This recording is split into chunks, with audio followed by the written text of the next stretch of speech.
Hola, bienvenidas y bienvenidos a quienes nos acompañan esta tarde a nuestro seminario iberoamericano de educación inclusiva. Hoy traemos el quinto y último conversatorio con la temática Sociedad Civil, Opinión y Participación. Contaremos con la presencia de tres especialistas en el tema. Cada especialista contará entre 15 y 20 minutos de exposición. Posteriormente vamos a pasar a una parte de preguntas y respuestas para posteriormente cerrar con una reflexión final. Si me lo permiten ponentes, abriré mi micrófono unos 3 minutos antes para avisarles del tiempo restante en la exposición y podamos ir cerrando. Empezaremos esta tarde con Judith Bayat. Ella es directora general de Domus, Instituto de Autismo. Judith es licenciada en psicología por la Universidad del Valle de México y cuenta con una maestría en psicoterapia cognitivo-conductual por el Instituto Mexicano de Psicoterapia Cognitivo-Conductual. Ha dedicado más de 37 años a la atención de personas con trastorno del espectro autista. Aquí en México, es directora de DOMO, Instituto de Autismo AC. Es una institución pionera en el país especializada en la detección, diagnóstico, tratamiento y educación de personas con trastorno del espectro autista. Es integrante también del grupo técnico de expertos en la función individual para el desarrollo del estándar de competencia, intervención de conductas desafiantes en niñas, niños y adolescentes con alumnos. Es también cofundadora de la Sociedad Mexicana de Autismo, SOMAC, y de la Federación Latinoamericana de Autismo, FELAC, así como secretaria honoraria de la Confederación Interamericana de la Inclusión Internacional. Judith además es autora de la guía práctica ABC del autismo y coautora del protocolo para la identificación, evaluación inicial y atención educativa de niñas, niños y adolescentes con TEA en entornos escolares, elaborado por la Secretaría de Educación Pública de Guanajuato en 2022. Es así como le damos la bienvenida a Judith y le cedemos el micrófono. Adelante, Judith. Muchas gracias, Isis. Pues es un honor para mí estar presente con estos colegas y con APAC, ¿no? En la celebración de este seminario iberoamericano tan importante en conmemoración de estas fechas para ustedes, ¿no? Este, Quisiera decirles muchas cosas. En realidad me tocó por razones personales, profesionales y familiares entrar al universo del autismo desde muy temprana edad. Todos o mucha gente sabe que tuve un hermano y que fue como la gran motivación de la familia para construir una institución como Domus. Y de ahí pues han pasado muchas cosas y hemos construido muchas cosas. Em, por ahí de 1993 venían muchos cambios, ¿no? En México y en el mundo en relación a la inclusión educativa.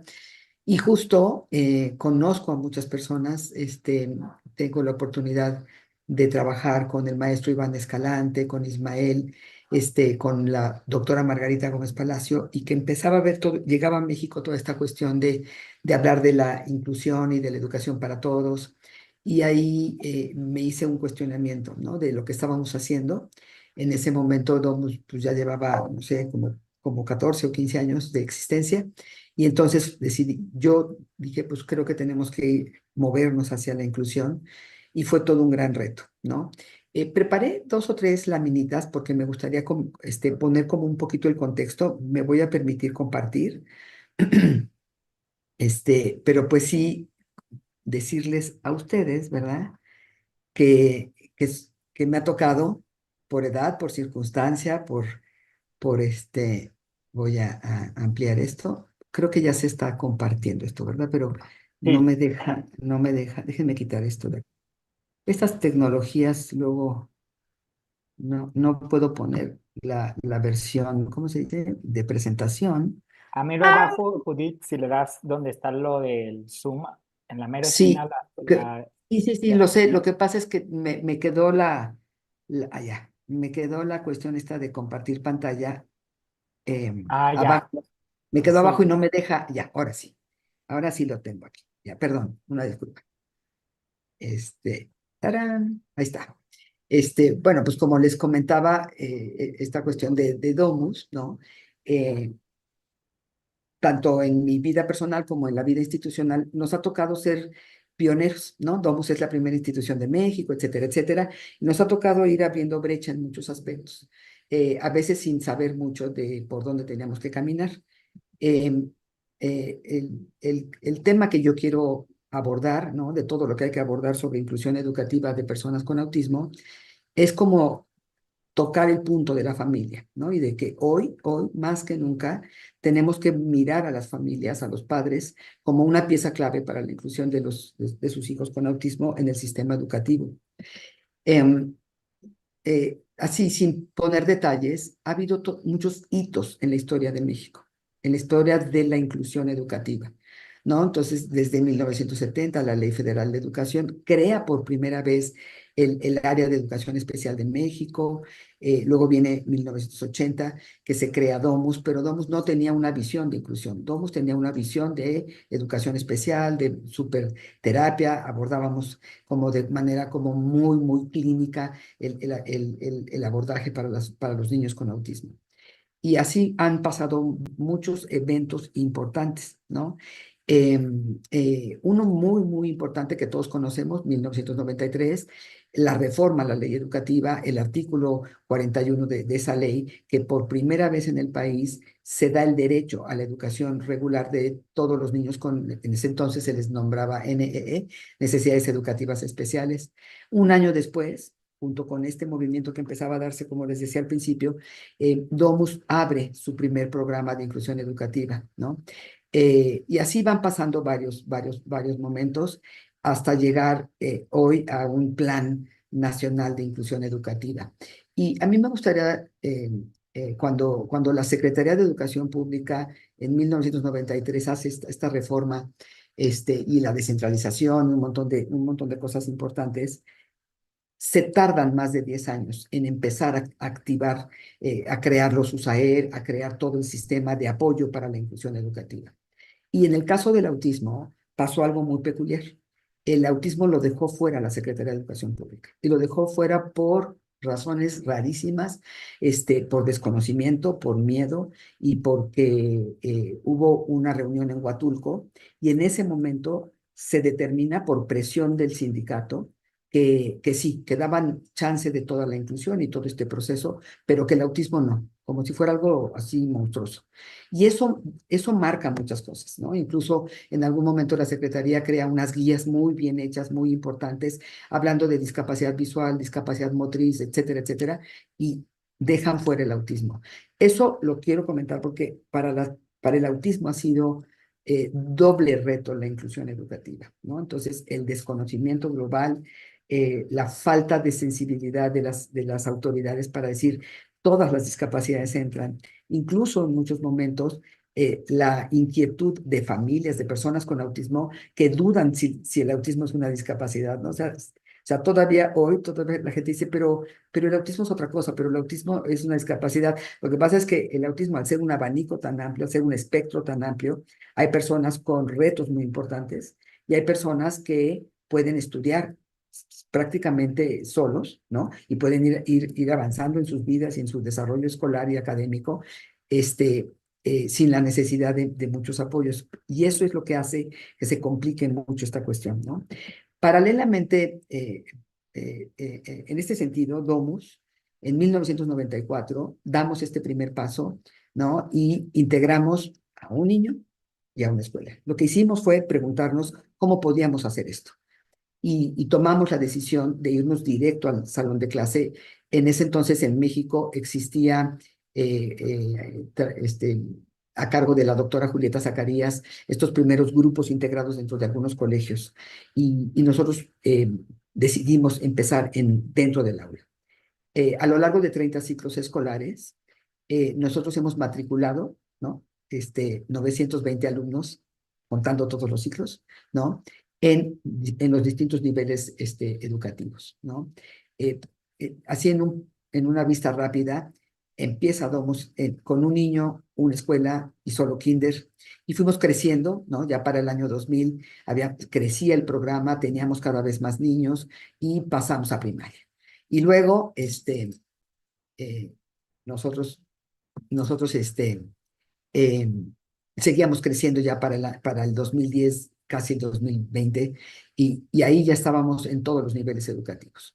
Viene la pandemia, ¿no? Y la pandemia nos movió y nos puso en una realidad terrible porque en ese momento teníamos muchos niños en todos los niveles escolares, en escuelas públicas, en escuelas privadas, con muchas modalidades, escuelas tradicionales, escuelas Montessori, escuelas constructivistas, y veíamos que nuestra forma de ayudar y de brindar los apoyos funcionaba, ¿no? Y ahí viene la pandemia, y lo que se vio fue que tanto pues el sistema de educación pública como el privado simplemente no pudieron, ni siquiera podían pensar.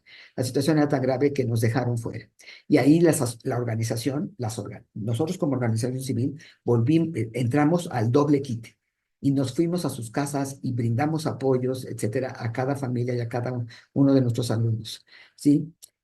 Hoy, ¿dónde estamos? Estamos en una crisis todavía post pandemia, en donde lo que nosotros hemos estado viviendo y observando es que muchos colegios privados em, disminuyeron la matrícula, y lo que empezó a pasar también por el movimiento de inclusión es que muchas escuelas abren sus puertas a la inclusión, se dicen escuelas inclusivas, ¿no? Admiten a niños con diversas discapacidades, y algunas lo hacen muy bien, la verdad, pero lamentablemente muchas pareciera más una necesidad, y no quiero atacar a ningún sistema ni a ningún colegio, pero lo observamos, es como necesitan matrícula, necesitan más alumnos, los aceptan y ofrecen cosas, y no están con todos los recursos y con toda la preparación para poder abordar a todos los de discapacidades, a todos los tipos de necesidades que presentan estos alumnos, ¿no? Y aquí entro al punto de, espérenme, yo, ¿por qué no me deja avanzar esto? Ahí está. Y es el rol de los padres en la inclusión educativa, ¿no? Eh, por lo menos con nosotros fuimos los que tomamos la iniciativa. Más que en 1994, más que una demanda de los padres de familia, era una especie de visión que tuvimos, ¿no? De entender que teníamos que salirnos de la educación especializada, que teníamos que llevar a los niños a sus entornos, y que teníamos que brindar los apoyos en sus entornos, no en los centros especializados, no en los cubículos, no en los consultorios, sino en sus entornos. Y parte de sus entornos muy importante es la escuela. Ahí lo que nosotros vivimos fue el, el, el, el enfrentar a unos padres con mucho miedo al rechazo, mucho miedo al sistema. Y nosotros lo que sí entendimos es que había que ir juntos, papás, domus, y invitar a los colegios a formar parte. Yo sí me acuerdo que la primera vez que yo empecé a tocar puertas para integrar a uno de nuestros alumnos, obviamente toqué muchas puertas, como 25, y me decían, sí, yo te hablo, Judith, ¿no? Afortunadamente hubo un colegio que sí me dijo que sí, pero yo sí veía las caras y yo creo que yo decía, ¿creen que estoy bien loca? Y era como una locura en ese momento, ¿no? Y después, como fuimos avanzando estos 30 años, fuimos entendiendo nosotros que teníamos que formar, que teníamos que asesorar, que teníamos que brindar apoyos no solo al niño, sino al entorno educativo, y también que teníamos que formar a los papás, ¿no? Y los papás empezaron a tomar un rol distinto, un rol de más ejecutivo, más de defensores de los derechos de sus hijos, un rol más activo, ¿no? Y nosotros empoderando a estos papás. Creo que ese ha sido uno de las piezas clave. Los papás, no sé si todos, algunos lo hacen naturalmente, pues son guerreros, pero muchos no se sienten con ese derecho de que tienen que hacer cosas, que tienen que mover cosas, ¿no? Y la verdad es que toda esta circunstancia de pandemia y pospandemia, como muchas cosas, uno a veces no se propone hacer muchas cosas directamente, sino que la vida nos va mostrando el camino, y la vida y la circunstancia de esta situación de México nos puso como en la cara que ya no podíamos seguir siendo los ejecutores de la inclusión educativa, que los ejecutores de la inclusión educativa, el verdadero líder de la inclusión es el colegio regular, la escuela regular. Y entonces nosotros tenemos que, buscamos lo mismo y que lo que creo es que tenemos que mirar hacia cómo proponemos la inclusión. Cuando nosotros empezamos, yo era la primera que yo le decía a la escuela, tú no te preocupes, yo me preocupo, ¿no? Y ahora no les digo eso, yo ahora les dije, sí, preocúpate, yo te ayudo. ¿No? Es distinto. Nosotros somos especialistas en autismo, ellos son especialistas en educar, ¿no? Ellos educan, ellos instruyen, ellos llevan a los niños a todo su proceso y necesitan de las organizaciones como nosotros, de los especialistas como nosotros, para hacer su función. Y entender eso está costando mucho trabajo. Y la otra cosa que quiero mencionar, y tiene que ver con, para mí, es una injusticia hacia los padres. La circunstancia en México, incluso nosotros, las organizaciones, hemos depositado la carga económica y mucha responsabilidad en los papás. En otros países, el papá solo busca los servicios. En México, sí, los papás tienen que pagar. En el caso del autismo, se ha generalizado el uso de la figura sombra, los famosos monitores. Pues muchos colegios simplemente, como si fuera una receta, tienes autismo, tienes que venir a la escuela y tienes que venir con un monitor, ¿no? Algunos niños, sin esta persona que ayuda, que favorece, que hace adecuaciones curriculares dentro del salón de clase, quizás no podrían estar integrados en el colegio, pero no todos. Entonces, creo que han pasado 31 años de la reforma a la Ley General de Educación y todavía nos falta.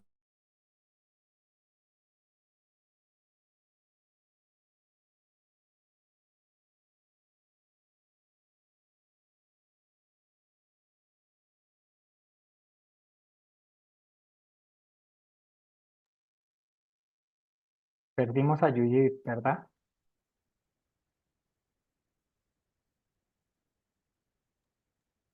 Y me parece que tuvimos un tema de conexión con Judith.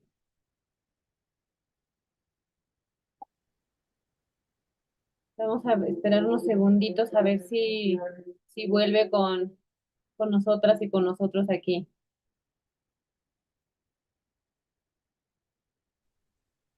Ya, ¿me escuchan? Me sacó el sistema. Listo, sí, te escuchamos. Bueno, Sí, bueno. Sí, ya me escuchan. Perdón, no, me sacó el sistema. Ya estoy adelante. terminando. Simplemente decirles esta reflexión. Yo cuando me invitaron a este evento, yo pensé en esta reflexión. La pelota está en la cancha del colegio. Los papás tenemos que ayudarlos a empoderarlos. Nosotros por mucho tiempo nos enfocamos en brindar los apoyos que necesitaba el alumno. El sistema tiene que fluir. Hay tantos niños con autismo, tantos niños con tantas necesidades de apoyo para sus procesos educativos, que no alcanzaríamos todas las organizaciones, aunque tuviéramos todos los recursos. Necesitamos ayudar a que las escuelas se sigan transformando. Y finalmente, no, ay, esta cosa, ahí está. Eh, Justamente que este año cumplimos 30 años de hacer procesos de inclusión educativa, decidimos elaborar una guía sencilla, práctica, en lenguaje coloquial para papás y para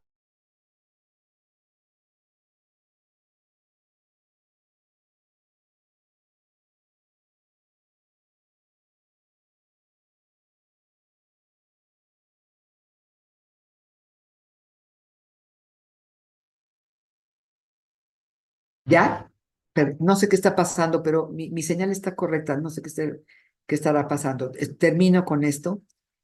Este,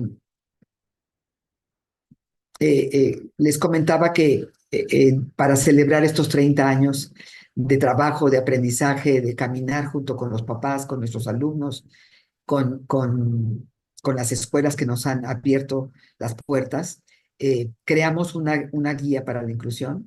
Es una primeros pasos que tienen que hacer los papás, sobre todo, y la mirada sí es hacia el papá.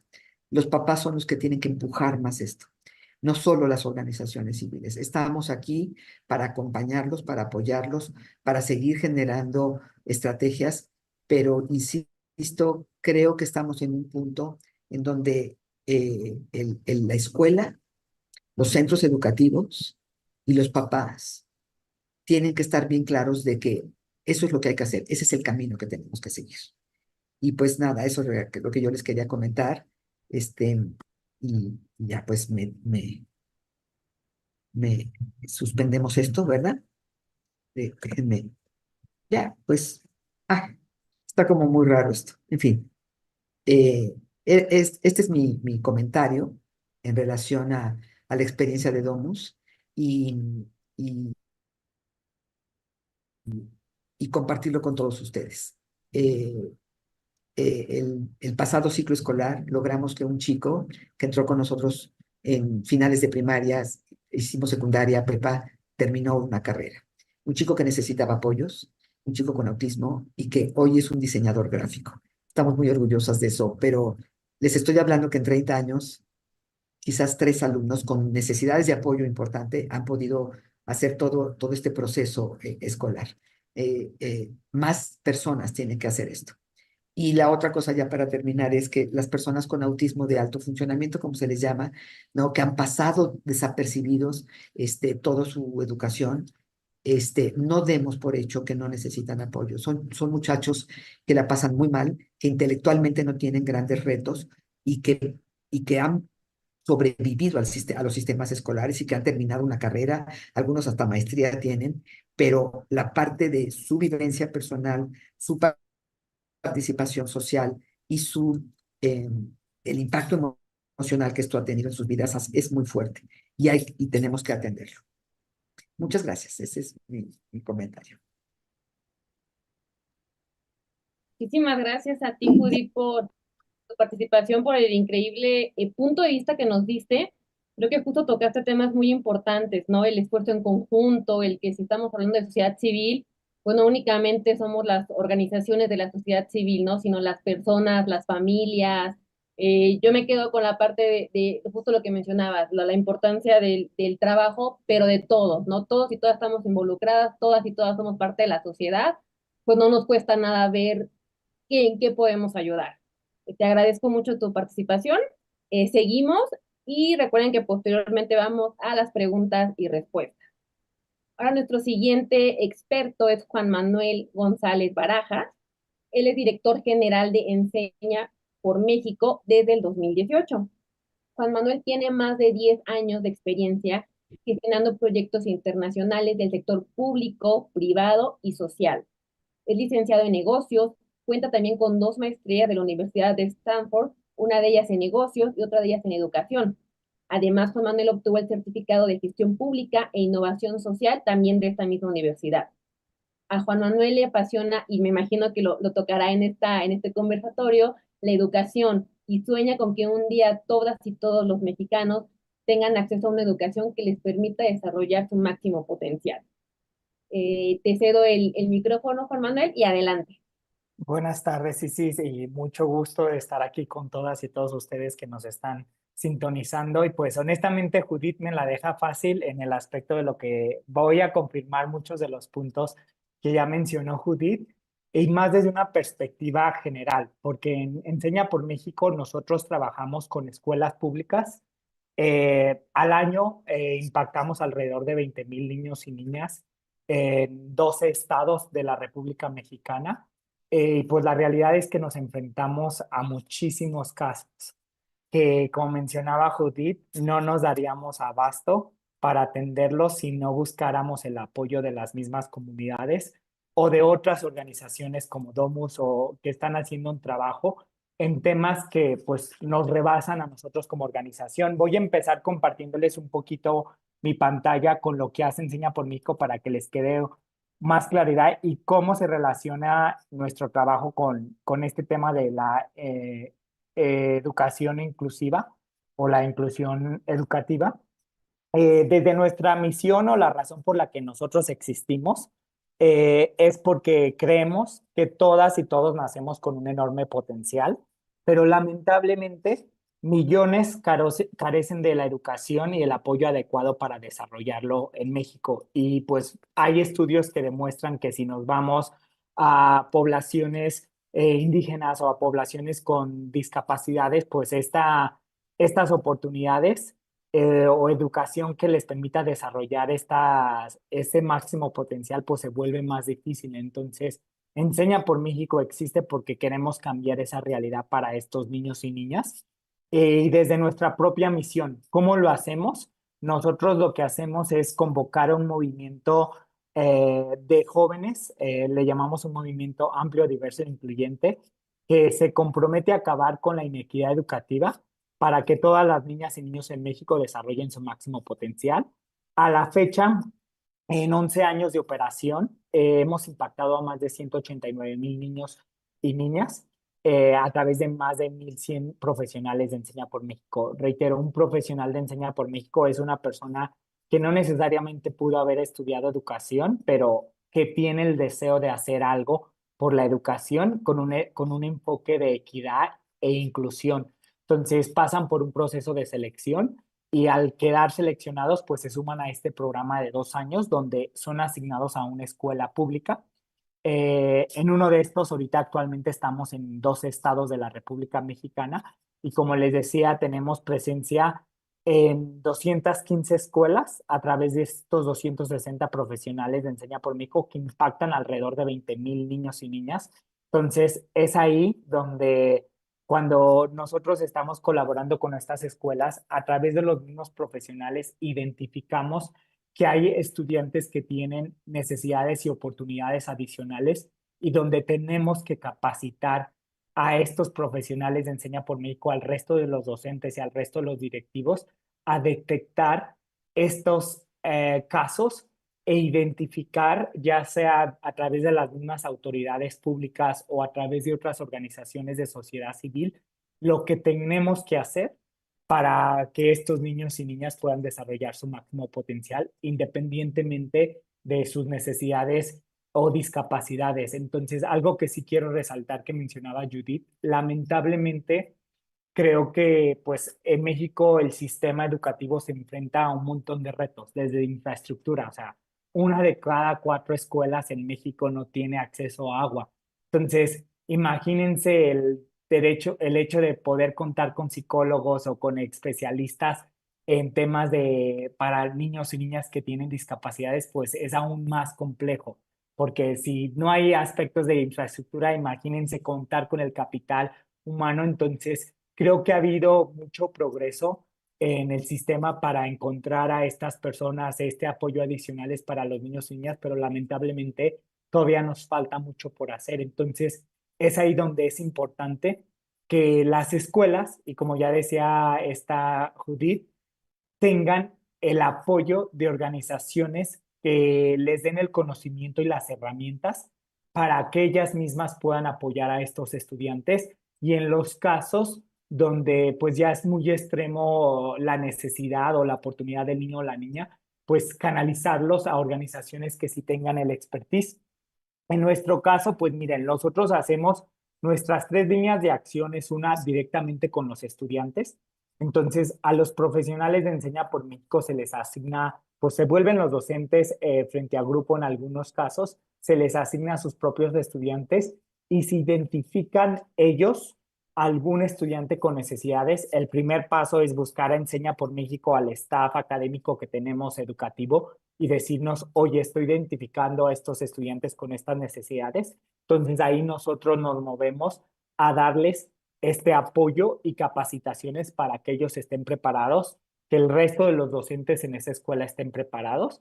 Entonces, ese es un aspecto. El otro es capacitar, como ya lo decía, al resto de la matrícula docente al poder apoyar a estos estudiantes con necesidades. Y otro que involucra, pues lo que mencionaba esta Judith, a los padres de familia. O sea, ¿cómo te aseguras que también estés dejando capacidades instaladas y no solamente con estudiantes con discapacidad, pero con todos los estudiantes y creando proyectos comunitarios que aseguren a crear este tejido social fuerte para que las escuelas sigan colaborando?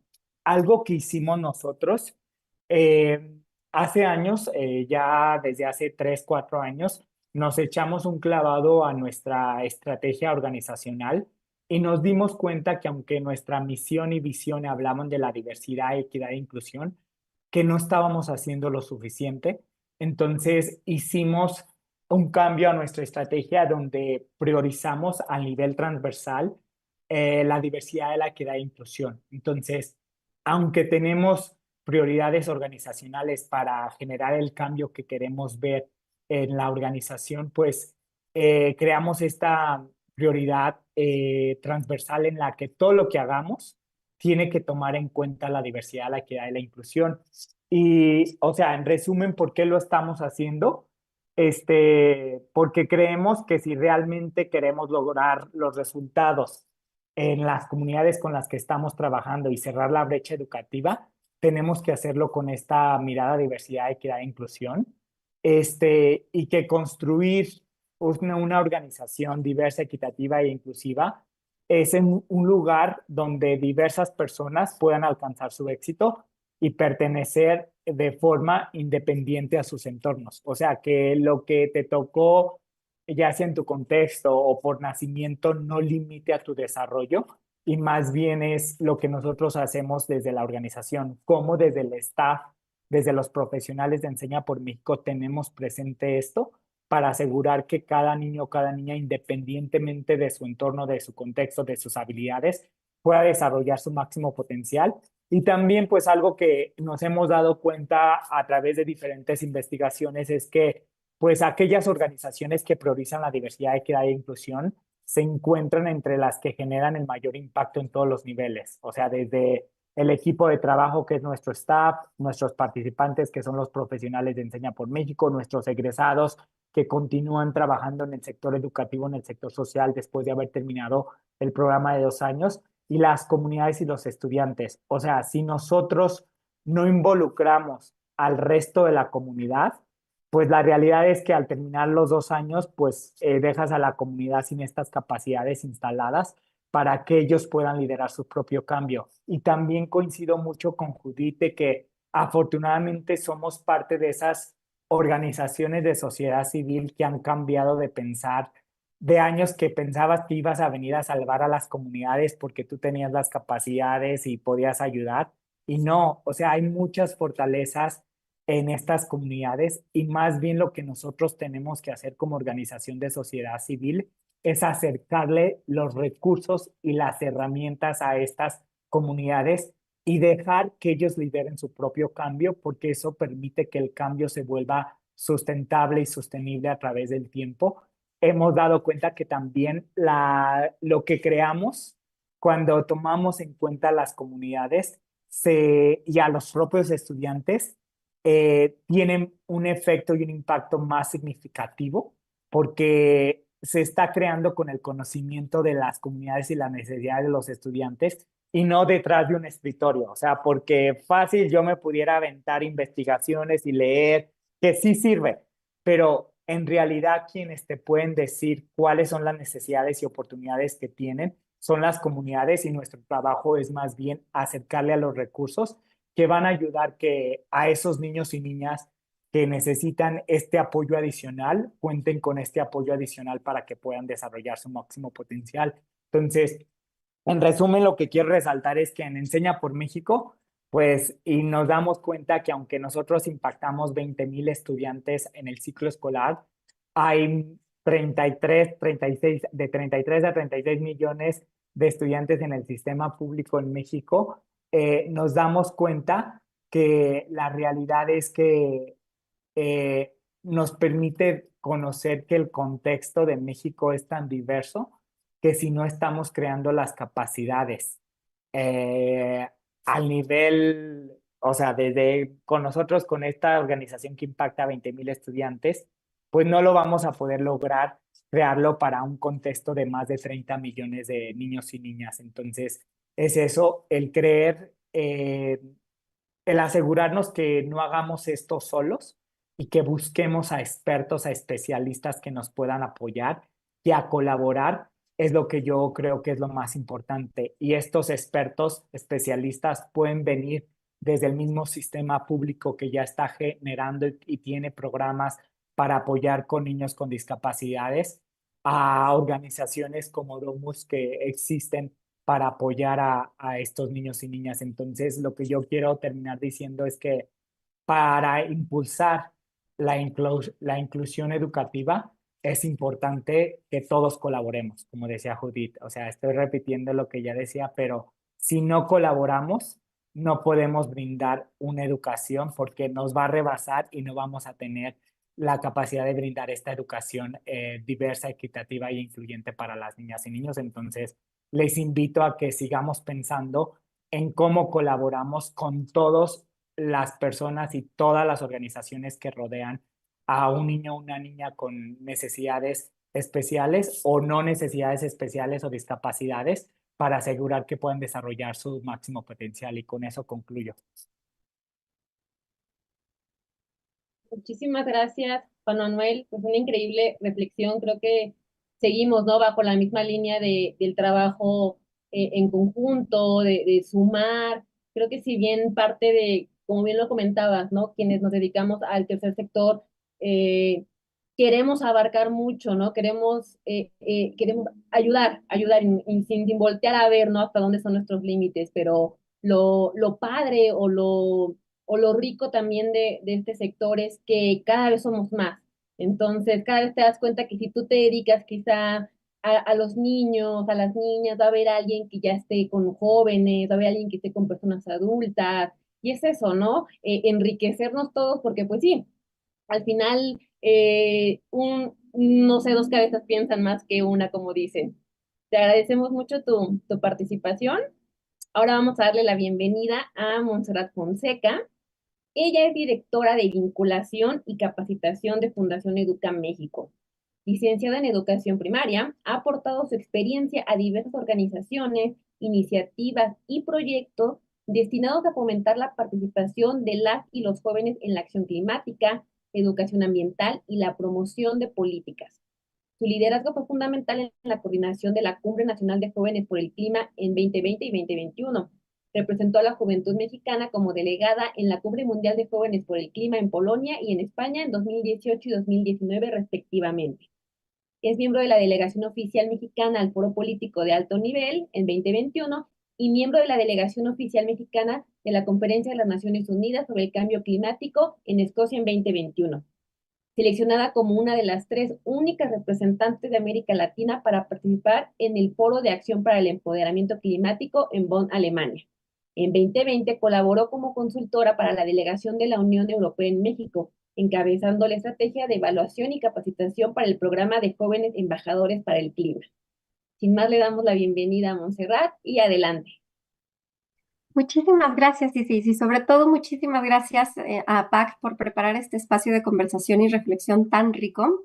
Me encantó escucharlos y creo que se complementa perfecto con las experiencias que voy a compartir desde Fundación Educa México. Entonces me dicen cuando ya puedan ver mi pantalla. Vamos a ver. Listo. Ya deben poderla ver completa, Sí, ¿verdad? ya la vemos. Perfecto. Entonces, pues como ya escucharon, yo soy licenciada en educación primaria y yo voy a abrir este espacio contándoles una breve historia que creo que se va a relacionar mucho con lo que les contó Judith.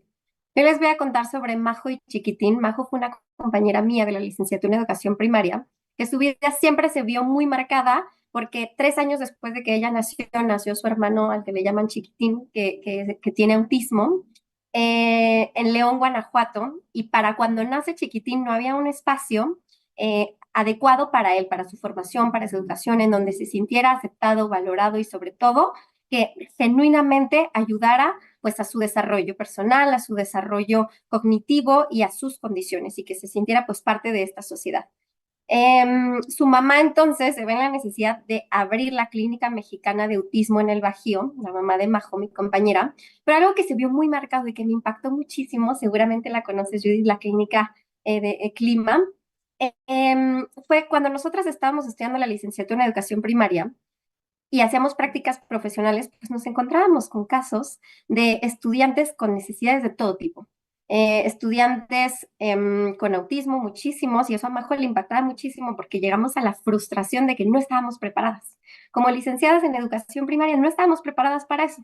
Cuando nos tocaba hacer prácticas en las escuelas privadas, pues justo pasaba esto de que teníamos la sombra. Y entonces nuestra experiencia se limitaba a las sombras en carga y tú no hagas nada, no te preocupes. Pero cómo no nos íbamos a preocupar y sobre todo después de la sensibilización que Majo nos había transmitido de lo que para ella representaba ser la hermana de un niño autista y ahora ella se especializó porque le movió tanto el que las maestras y los maestros de México no estuviéramos preparados para trabajar en inclusión educativa que ella se especializó en temas de autismo. Entonces, la historia de Majo y Chiquitín es seguramente la historia de muchas personas en México. El problema es que Majo está muy sensibilizada, pero no deberíamos estar únicamente sensibilizados teniendo un hermano con autismo. Es decir, creo que todas y todos tendríamos que tener la sensibilidad de entender lo que es la inclusión y la importancia de la inclusión educativa sin necesidad de tener un hermano que tiene autismo. Entonces, la historia de Majo a mí me enseñó muchísimo y gracias a eso, pues ahora me siento muy sensible y gracias a eso, durante mi formación como maestra de primaria, entendí la importancia de esto. Majo me dijo, no deberíamos hablar de inclusión, sino de una sociedad justa, porque cuando hablamos de inclusión significa que algo no está funcionando y esto no es un problema necesariamente. Tenemos que hablar de una sociedad justa para todas y todos sin importar nuestras condiciones. Entonces, ahora yo quiero enfocarme mucho en la parte desde sociedad civil, cómo nos toca y cómo nos toca colaborar para promover y nosotros como Fundación Educa México, que a diferencia de la experiencia que nos cuenta Judith de Domus, pues no somos una organización que se enfoque específicamente en inclusión educativa. Pero lo que sí tenemos muy claro desde Fundación Educa México es que no existe la educación de calidad, ni los programas educativos como los que promovemos en Fundación Educa, si no tienen un enfoque de derechos y si no tienen un enfoque de inclusión. Y eso creo que es algo que tenemos clarísimo, que escucho también en Juan Manuel, por supuesto, en Enseña por México, que conozco muy bien su trabajo, que me ha tocado ver a los PEMS docentes que hacen un trabajo maravilloso.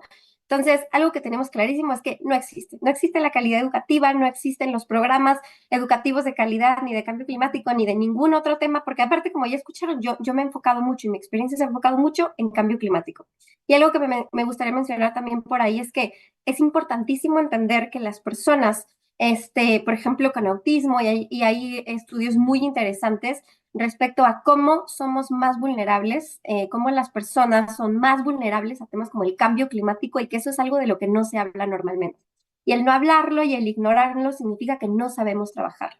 Entonces, bueno, pues desde este enfoque de sociedad civil y de una organización educativa que trabaja directamente con escuelas y al igual que Enseña por México, trabajamos principalmente con escuelas públicas y en situaciones de vulnerabilidad, tenemos muy claro que los modelos de colaboración para la inclusión tienen que ser a través de colaborar con todos los sectores. Y está lo que es la quíntuple hélice, es decir, colaborar con academia, con sociedad civil, con gobierno, con sector privado y con organismos internacionales y especializados. Y esto nos ayuda a entender que como academia, por ejemplo, pues viene la experiencia, la investigación, que necesitamos esos conocimientos para luego, como organizaciones que trabajamos con escuela, pues aterrizarlos a la realidad que viven los maestros. Entonces, pues con gobierno, por supuesto, porque sin una legislación, este es un problema sistémico, que es mucho más profundo de lo que probablemente como organizaciones podemos alcanzar, aunque trabajemos con muchas escuelas. Si no hacemos presión a través de sociedad civil y a través de todos los sectores para que esto sea un tema legislado, pues es un impacto mucho más sesgado. Contarles también que como Fundación Educa México tenemos estas líneas de trabajo. Trabajamos en educación financiera y emprendimiento, educación ambiental y climática, educación STEM y fortalecimiento de escuelas a través de la capacitación docente. Pero para todos estos programas, nosotros buscamos desarrollar habilidades, capacidades y valores y nuestros ejes son agencia de cambio, pensamiento crítico, equidad de género, sostenibilidad y, por supuesto, enfoque de derechos. Porque recalcar muchísimo que a través pues, de la historia de Educa, trabajando con escuelas de sociedad civil que trabajan con población vulnerable y escuelas públicas, pues nos hemos dado cuenta de la situación que viven y el gran rezago que hay hacia muchos estudiantes por sus necesidades. Y en temas de inclusión me gustaría mencionar también que hemos visto que la inclusión no va únicamente a necesidades físicas, cognitivas, sino también muchas veces a temas económicos, a temas emocionales. Entonces la inclusión desde Educa la abarcamos a una inclusión mucho más amplia. Les voy a contar algunas experiencias muy breves sobre los ejemplos de inclusión educativa en nuestros programas. Algunos son como cómo hemos visto la inclusión, pero también cómo hemos visto la falta de inclusión. Escuelas por la Tierra es uno de nuestros programas más masivos. Trabajamos con escuelas alrededor del país y también en los 32 estados de la República hay escuelas de todos los niveles y todos los contextos, desde preescolar hasta universidades y escuelas normales. Esto nosotros les pedimos a las escuelas, les damos una metodología para desarrollar proyectos ambientales y evaluamos todos los proyectos. Tenemos preguntas específicas para saber cómo en sus proyectos ambientales abordan la inclusión educativa. Y pues es muy, digamos, no sorprendente porque entendemos que las condiciones son esas, ese es el status quo que vivimos en México. Las respuestas de estas preguntas, alrededor del 85% de las veces es cuando les preguntamos sobre si promueven la inclusión educativa a través de los proyectos ambientales y cómo lo hacen, nos dicen, claro que sí, todos cargan palas, claro que sí, todos están presentes.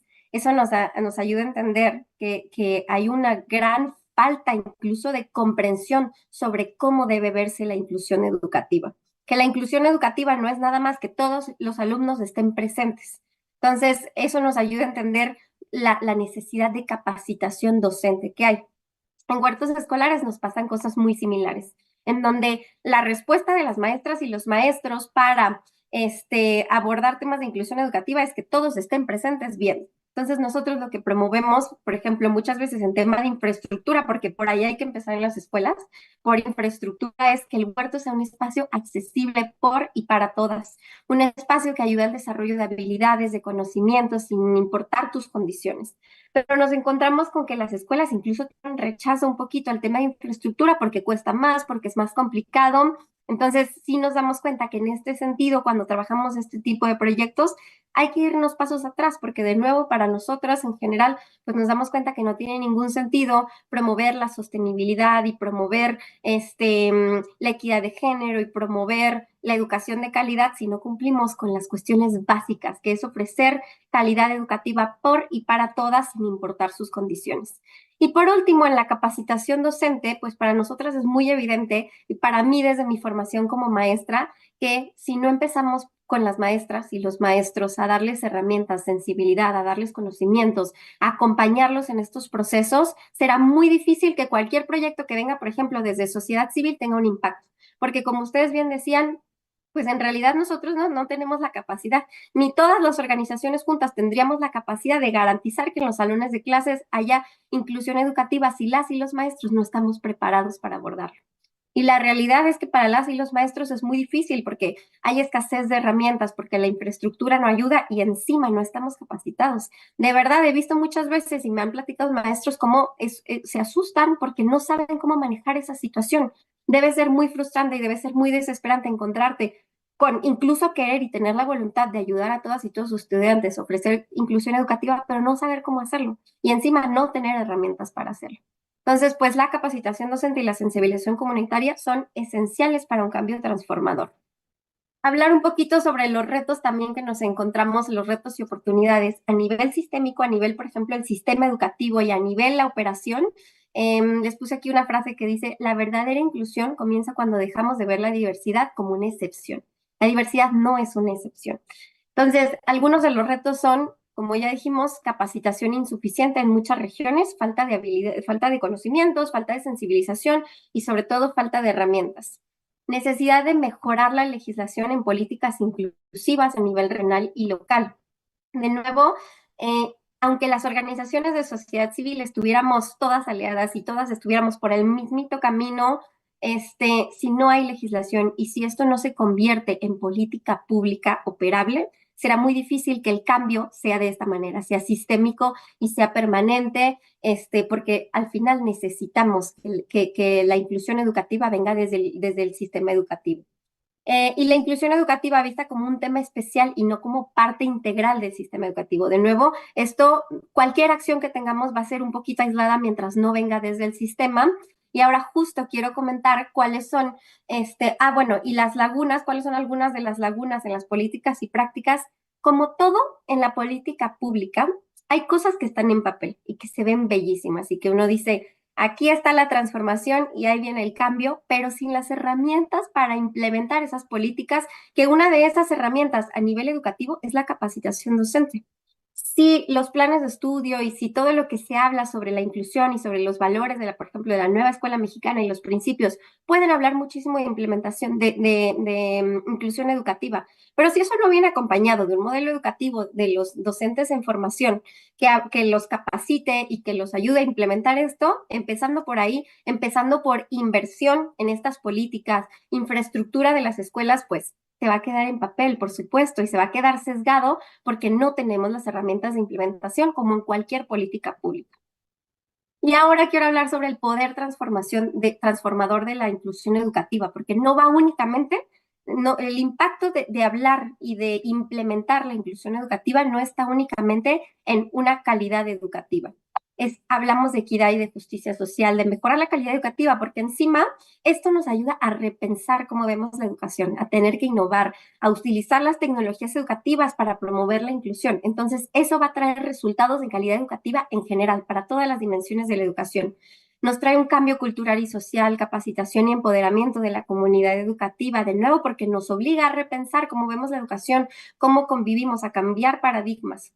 Impacto en la legislación y en políticas públicas, por supuesto, preparación para una sociedad diversa y global, y desarrollo de una ciudadanía activa y responsable, porque esto, digamos, es un camino bilateral. Mientras promovamos la equidad y la inclusión educativa, tendremos que desarrollar habilidades, conocimientos, pensamiento crítico, tendremos que desarrollar capacidades y entonces va a impactar en todas las otras áreas.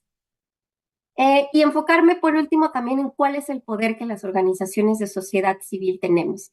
Tenemos conexión directa con las comunidades, innovación y tenemos la capacidad de crear innovación y crear soluciones, movilizar y empoderamiento de la sociedad, por supuesto, incidencia en las políticas públicas. Muchas veces somos las organizaciones de sociedad civil quienes ejercemos presión para que se cambien las políticas públicas. Tenemos la capacidad de aliarnos y de colaborar, que eso me parece increíble lo que pasa y lo que hemos visto en varios proyectos, lo que pasa cuando las organizaciones colaboramos. También me parece importantísimo, justo en este sentido de la incidencia, las organizaciones de sociedad civil muchas veces somos quienes ejercemos presión y ejercemos un papel de vigilancia ciudadana, donde buscamos a través de la investigación, de la colaboración, garantizar que se están cumpliendo estas políticas públicas. Y algo que me encanta es nuestra capacidad de flexibilidad y capacidad de respuesta. A diferencia de muchos otros organismos, y a diferencia, por ejemplo, de algunas instituciones de gobierno, las organizaciones tenemos mucha más libertad. Tenemos otras limitantes que ya lo vamos por ahí con que la procuración de fondos y cualquier cosa, pero tenemos flexibilidad y capacidad de respuesta. Las organizaciones tenemos un papel fundamental en la construcción de sociedades más justas, equitativas e inclusivas. Y para cerrar un poquito esta participación, pues sí, hacer mucho énfasis en que las organizaciones de sociedad civil tenemos el poder, y estoy convencida que tenemos el poder de transformar realidades al movilizar voluntades, movilizar recursos y conocimientos, construyendo un futuro más justo e inclusivo para todos y para todas. Y de nuevo, aunque en Fundación Educa México no somos una organización que se especializa únicamente en inclusión educativa, tenemos muy claro que sin inclusión educativa no hay educación de calidad, que la inclusión educativa tendría que ser la base y tendría que ser parte del por qué, para qué y cómo estamos educando. Entonces, pues de nuevo agradezco muchísimo a PAC por la invitación. Nos encanta colaborar, nos encanta aprender de otras organizaciones como Enseña por México y como Domus. Muchísimas gracias a ti, Monse, por tu participación.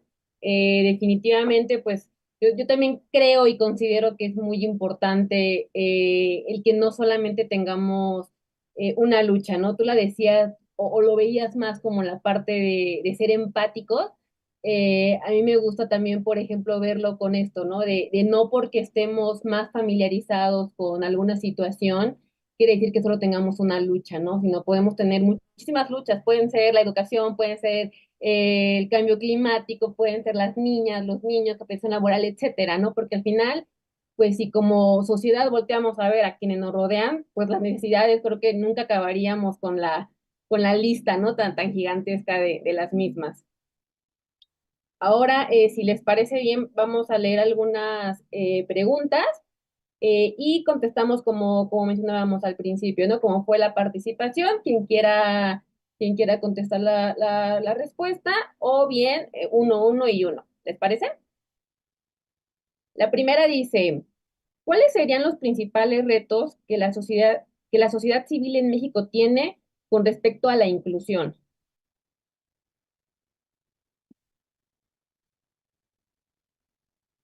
Si les parece bien, voy a abrir el micrófono. Mencioné una de esas y me parece muy importante y es el financiamiento. El financiamiento para las organizaciones, casi todas las organizaciones de sociedad civil siempre va a ser un reto, porque yo las he visto y seguramente ustedes igualmente tenemos todas las ganas del mundo y quisiéramos hacerlo todo y ayudar a todo el mundo, pero es muy frustrante que lo que nos falta luego son recursos. Entonces, el financiamiento siempre va a ser uno de los más grandes retos porque tenemos pues ideas, tenemos personal, tenemos muchas cosas, pero tenemos que también encontrar la manera de que esto se vuelva sistémico y la manera de hacerlo sistémico es a través de las alianzas, a través de la presión, etcétera, pero a través del financiamiento también para llegar a más espacios y más escuelas. Y otra también diría que es el alcance. Muchas veces el alcance también es un reto y uno de esos está relacionado con el financiamiento, pero también con la capacidad que tenemos de llegar a los espacios remotos. Claro que sí. Judith, Juan Manuel, Yo adelante. también, yo también comparto con Monse que uno de los más importantes de retos es el financiamiento. Es nuestro dolor de cabeza y nos limita porque ocupamos mucho de nuestro tiempo en búsqueda de recursos, en la participación. Y sí me gustaría mencionar que otro sí es eh, la falta de no en todos los casos, pero sí la falta de compromiso y de apertura del gobierno. Creo que recientemente y se entiende por qué, pero hay una postura como de una vigilancia brutal que no nos permite a veces, ¿no? Poder hacer nuestro trabajo porque tenemos que cumplir con demasiados requisitos muy burocráticos, con todo respeto para el gobierno. Y finalmente, en el caso del autismo, creo que un reto todavía es la información y el conocimiento. Es los mitos que hay hacia el autismo, les da mucho miedo a las comunidades, a las escuelas, a los maestros, porque se imaginan muchas cosas raras, ¿no? Y entonces esto, en el caso de nosotros, ese es uno de los retos. Y la otra es que los padres de familia se asuman como líderes de estos procesos. Claro. Juan Manuel, adelante. Sí, complementando lo que ya mencionaban Monse y Juti, creo que todos coincidimos que nuestro dolor de cabeza principal y con el que nos mantiene más despiertos es el financiamiento y se relaciona con los retos que conlleva el no contar con los recursos, porque pues si no tienes los recursos te lleva a no tener quizás el recurso económico para constantemente capacitar a tu equipo, darles el desarrollo profesional para poder atender las diferentes necesidades a las que se pueden enfrentar. Entonces, ese es un aspecto. El evaluar es interesante porque es obvio que la mayoría de la gente que contribuye a una organización de sociedad civil quiere ver el impacto directo y te pide que todo lo que te están donando se vaya directamente a la comunidad y entiendo por qué, pero lamentablemente te limita al poder asignar recursos a la evaluación, a medir realmente el impacto de tus programas y también, o sea, a veces ignoramos lo costoso que pueden ser estas evaluaciones de impacto y pues nos limitamos a hacer evaluaciones que pues podemos hacer con los recursos que los contamos, pero si tuviéramos más recursos, probablemente pudiéramos hacer evaluaciones más extensas en las que pudiéramos comprobar que los programas que estamos implementando pues están teniendo un impacto profundo y que pudiéramos compartir estos resultados con las autoridades públicas con la esperanza de que ellos pudieran replicar. Pero a veces lo que sucede es que pues tienes un programa que sí funciona,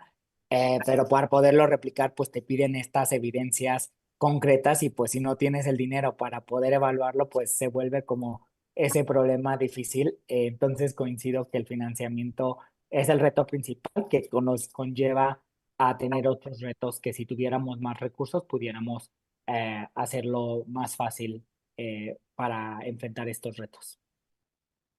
Muchas gracias. Sí, claro, creo que o si nos queremos ir un poquito más a la raíz del por qué la falta de financiamiento o por qué esto es un reto, yo pensaría que quizá también es por la falta de desconocimiento del tercer sector. La gente no conoce lo que hacemos, no conoce por qué lo hacemos. Entonces, es bien difícil llegar y contarles, ¿no? Y decir, es que nosotros no creamos esta necesidad, más bien nos creamos porque había una necesidad. Entonces, como volver a poder explicarles a las personas, ¿no? A la sociedad de por qué estamos aquí, por qué es importante, por qué necesitamos de su apoyo, porque bien lo tenemos en el nombre, ¿no? Somos organizaciones de la sociedad civil, somos organizaciones no lucrativas.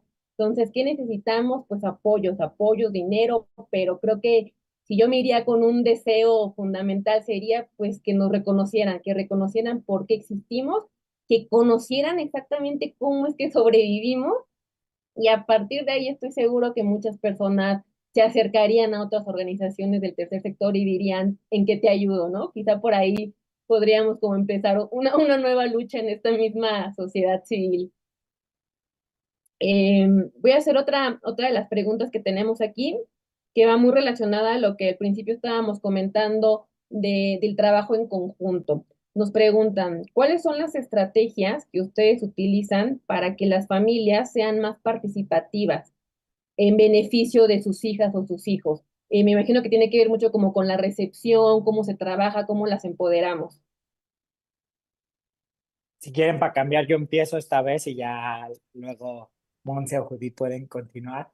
Pues mira, algo que nosotros nos hemos dado cuenta es que la clave para que alguien se involucre es relaciones. Entonces, tienes que empezar con construir relaciones genuinas, auténticas con los miembros de la comunidad y esto se consigue cuando creas confianza. Entonces, es difícil pensar que un papá, una mamá, un cuidador va a llegar a un espacio si ni te conoce y tú esperas que ahora se vuelva un experto en un tema en el que lo quieres capacitar y que vaya a todas las sesiones cuando pues no te conoce, o sea, no hay como esta relación. Entonces, el primer paso para poder lograr es buscar maneras de construir estas relaciones y en Enseña por México, antes creíamos que teníamos que generar todos estos espacios para construir las relaciones, pero afortunadamente en estas comunidades donde nosotros ya estamos, ya hay espacios para construir estas relaciones. Entonces lo que hacemos es irnos a la festividad. Muchas de las comunidades donde estamos tienen la celebración de la Virgen o la celebración de un santo. Entonces, vete a celebrar con ellos, a que te conozcan, a construir confianza. Entonces, la clave para asegurar que lleguen y se acerquen es crear este lazo, que vean que genuinamente como ser humano estás interesado en crear ese impacto. Entonces, esa es mi recomendación, buscar tanto espacios que ya existen y crear los espacios para permitir crear esa confianza y esas relaciones. Y luego ya decirles, vente, te voy a contar lo que puedes hacer para apoyar a tu niño o tu niña desde casa. Entonces, esa es la clave para el involucramiento, crear esa conexión y esa confianza con las comunidades. Coincidimos, coincidimos. Eh, yo creo que para la inclusión, cuando hablamos de inclusión, hablamos de muchos actores, ¿no? Estamos involucrados muchos actores. El alumno con alguna discapacidad, sus padres, su familia, el entorno educativo, sus maestros directos, sus compañeros y la escuela y el entorno más amplio, social, la parte de políticas públicas. Creo que una forma que hemos ido aprendiendo es la información. La información es poderosa. Si tú tienes un papá informado, el papá va a tomar mejores decisiones. Si tú tienes un director con información, va a tener menos, ¿no? Reserva de hacer ciertos procesos. Si tú tienes a una comunidad informada y la puedes informar a través de cuentos a los niños, ¿no? A través de estrategias de juego, a través de estar ahí y de abrir el canal de comunicación. Pues creo que informar es una clave. Informar a través de lo que sea, de muchos medios. La plática, el acercamiento, el uno a uno, a través de grupos. Nosotros aprovechamos mucho estas acciones escolares, los viernes de fin de mes de no sé qué, ¿cómo se llaman? No, se me fue el nombre, pero este calendario escolar en donde los viernes últimos de mes no hay clases y se juntan y los maestros, y ahí nos metemos como gusanito y les proponemos a la escuela y nos regala un espacio y nos permite hablar del concepto, hablar sobre todo de la concepción. Creo que el otro punto es la concepción de discapacidad. esto, nos ven como, a veces como lo que decía Monse, o lo que decía Isis, ¿no? No conocen lo que hacemos. Y quizás nos ven como si fuéramos un curita, nada más, ¿no? Un curita que tapa un pequeño problemita, cuando nuestra acción tiene que ser mucho más amplia, ¿no? Gracias. Estoy completamente de acuerdo con los dos y yo lo único que sumaría también a eso es ser muy consciente también de la situación, por ejemplo, con los maestros. Si queremos capacitarlos, ser súper conscientes de la carga de trabajo que ya tienen y lo que para ellos implica dar su tiempo. Y entonces eso empieza, pues, como decía Juan Manuel, desde motivarlos, desde crear relaciones, desde crear también la motivación intrínseca de creo en eso y entonces voy a dar mi tiempo que me está costando tiempo de mi familia, porque al final es algo extra. Por eso también la importancia de lo que mencionaba antes, de que sea sistémico y que venga desde el modelo educativo, pero normalmente las cosas que nosotros hacemos como sociedad civil son hermosas, pero son extra. Y ahí hay un reto importante. Entonces, pues hay que motivar, incentivar y ser muy conscientes de lo que va a implicar para ellos para hacerlo lo más eficiente posible.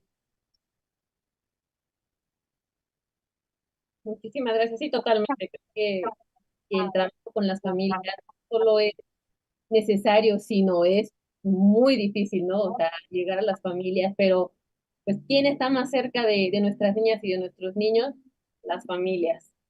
Tenemos otra pregunta. Ya hemos hablado de las barreras, ¿no? De la inclusión, pero si cada uno de ustedes nos pudiera mencionar cuáles, en su experiencia, en el trabajo que han tenido, son las tres barreras que más se han encontrado cuando hablamos de inclusión educativa, ¿cuáles dirían que son estas? Yo diría que una es la creencia del maestro.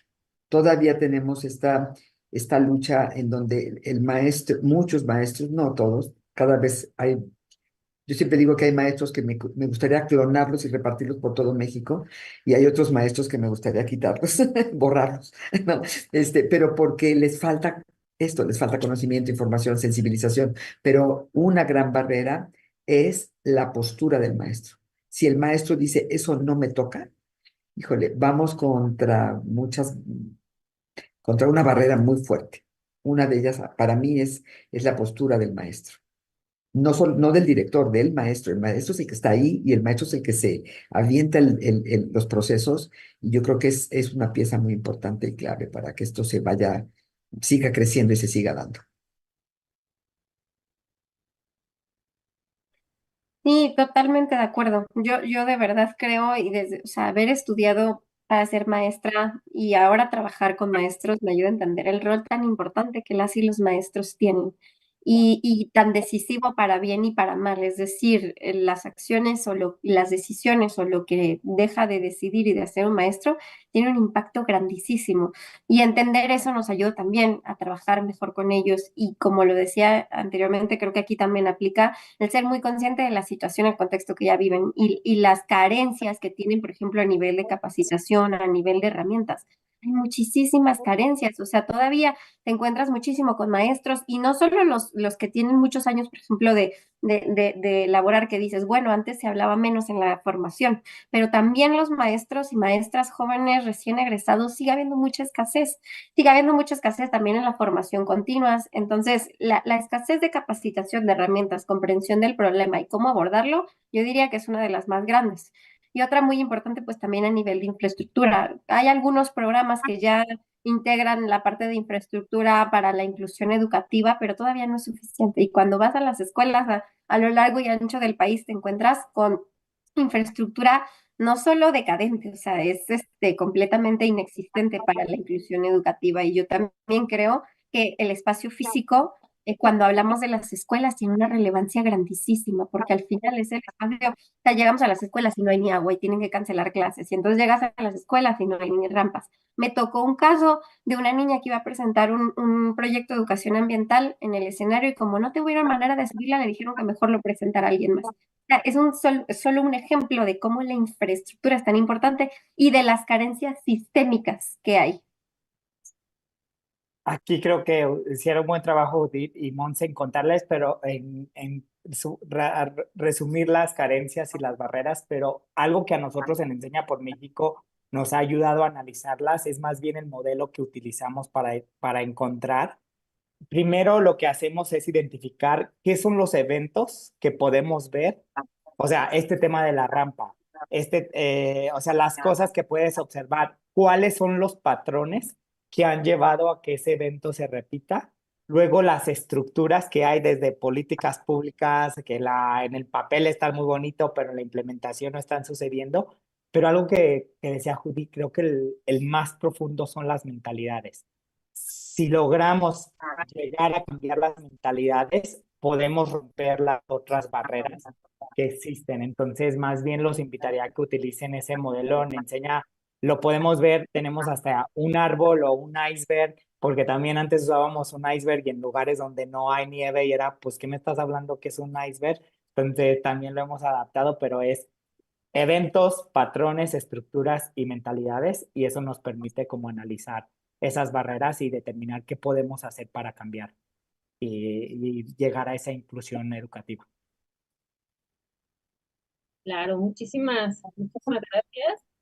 Ahora ya para no alargarnos mucho en el tiempo, me gustaría ya llegar que cada una y cada uno de ustedes nos puedan ayudar con sus pensamientos finales, algún mensaje también que quieran dar a la gente, recordar que este espacio es tanto para dar una conclusión como también si quieren ustedes dar algún mensaje tanto a nivel representante de la organización en la que vienen o a nivel personal o profesional. Adelante, les doy a cada uno el tiempo que necesiten.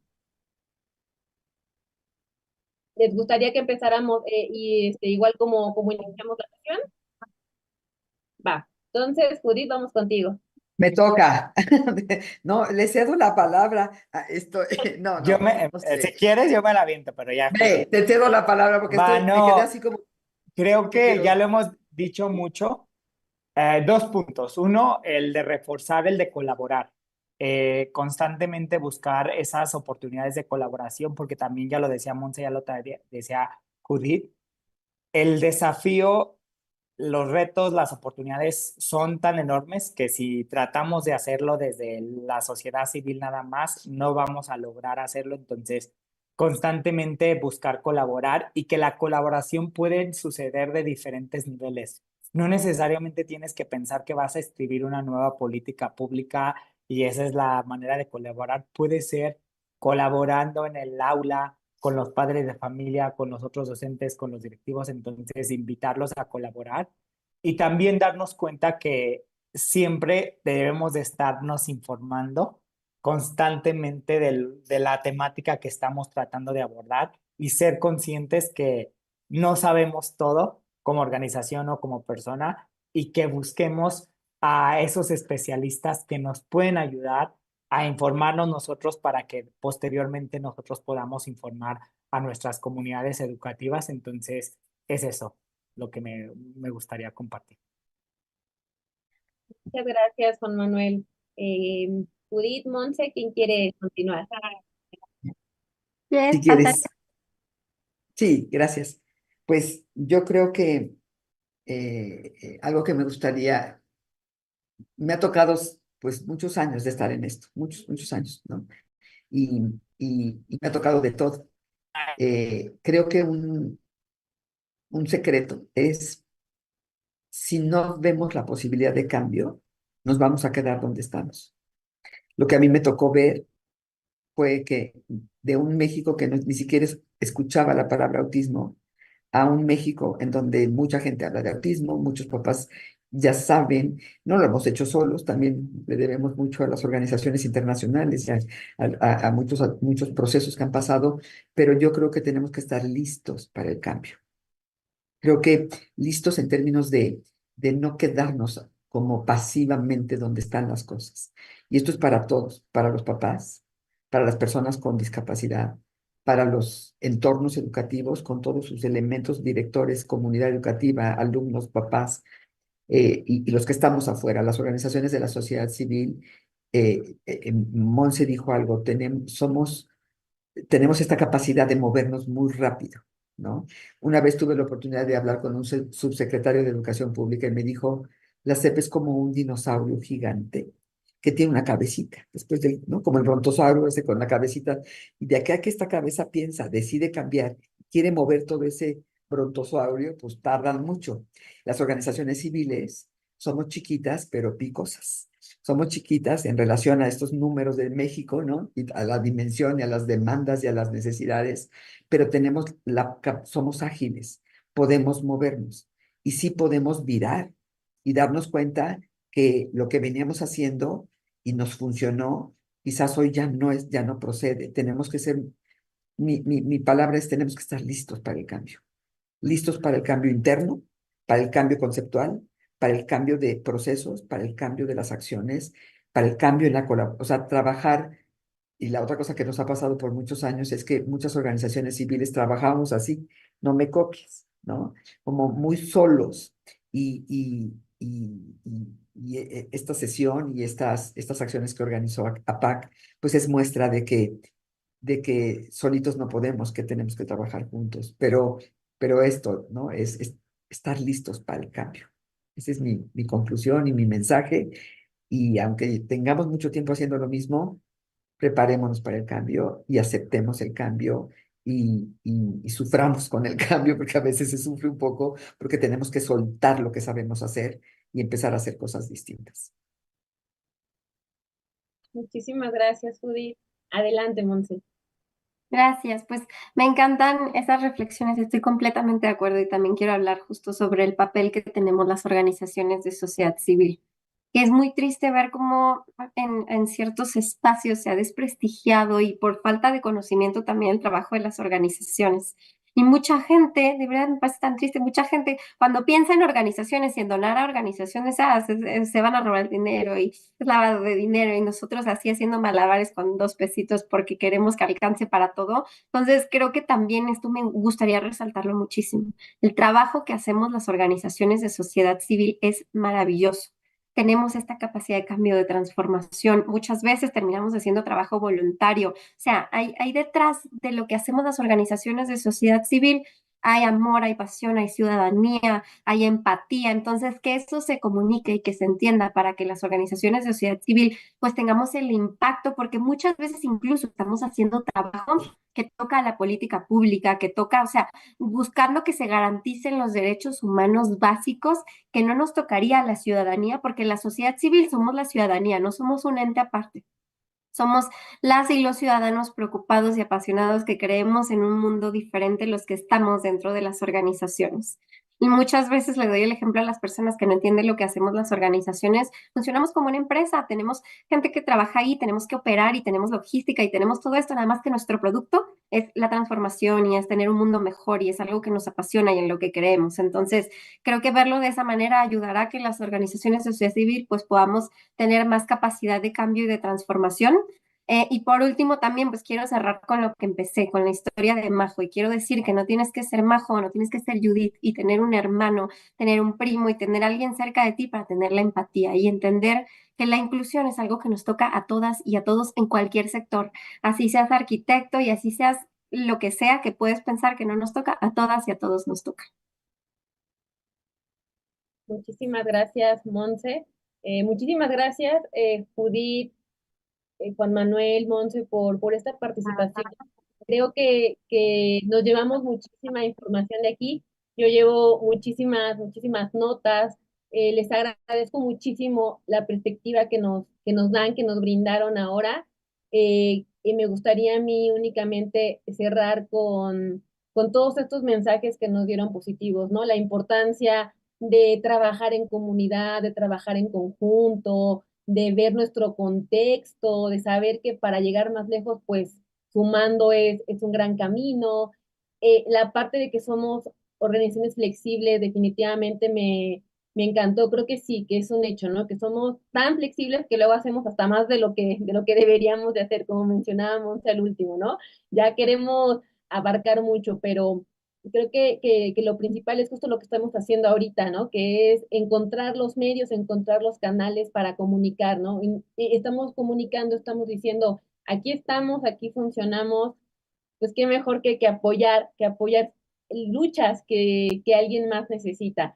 Yo por eso les agradezco el tiempo que nos regalaron, que no solamente fue ahorita esta hora y media, sino desde antes que tuvieron toda la participación. Les agradezco mucho su generosidad. Espero que nos sigamos viendo en otros espacios de conversación. Creo que hicimos un equipo muy, muy bueno. Les agradezco muchísimo y les agradezco también a todas y todos quienes nos estuvieron viendo desde sus casas, desde sus trabajos, aún quizá quienes estén por ahí.